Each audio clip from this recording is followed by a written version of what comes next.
The story of Jesus' crucifixion happened a long time ago, in a period marked by great turmoil and unrest. It took place in Judea, a land ruled by Rome, where the presence of Roman authority was felt in every aspect of daily life.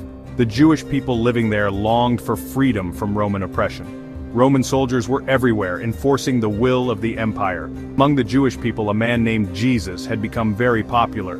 His teachings resonated deeply with many, offering hope and a new way of understanding their faith. He taught about God's love and compassion.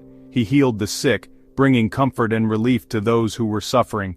He challenged those in power, questioning the established order and calling for justice and righteousness. Some people believed he was the Messiah, the one sent by God to save them from their suffering and to lead them to a new era of peace and prosperity. But Jesus' teachings made powerful enemies. His growing influence and the radical nature of his message threatened the established religious and political order. The religious leaders felt threatened by his popularity and his challenge to their authority. They saw him as a danger to their control over the people. They feared he would disrupt their authority and lead the people astray, undermining their power and influence. They also feared Rome's reaction. Any sign of rebellion or unrest could bring harsh reprisals from the Roman authorities, endangering their own positions and the safety of the people.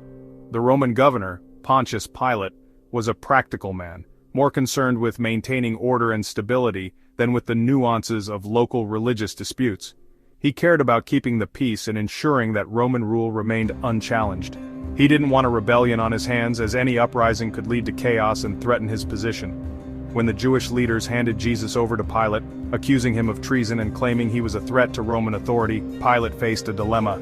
He had to balance the demands of the local leaders with the need to maintain peace and order in the region. Jesus stood before Pilate, the Roman governor, in a tense and somber courtroom. The air was thick with anticipation and judgment. He was accused by the Jewish leaders of claiming to be a king, a direct challenge to Roman authority.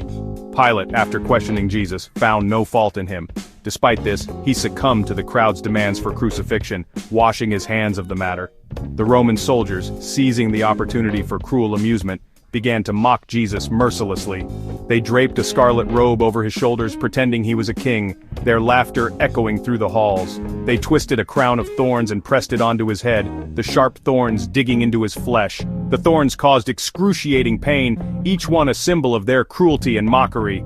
They laughed and spat at him, their disdain and hatred evident in every gesture. "Hail, King of the Jews!" they sneered, their voices dripping with sarcasm and contempt.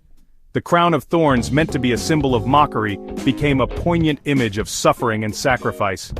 They intended to humiliate Jesus, to break his spirit and dignity, but instead it became a powerful symbol of his willingness to endure suffering for the sake of others, a testament to his unyielding resolve and compassion.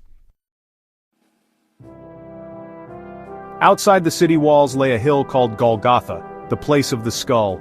It was a place of execution, a place of death.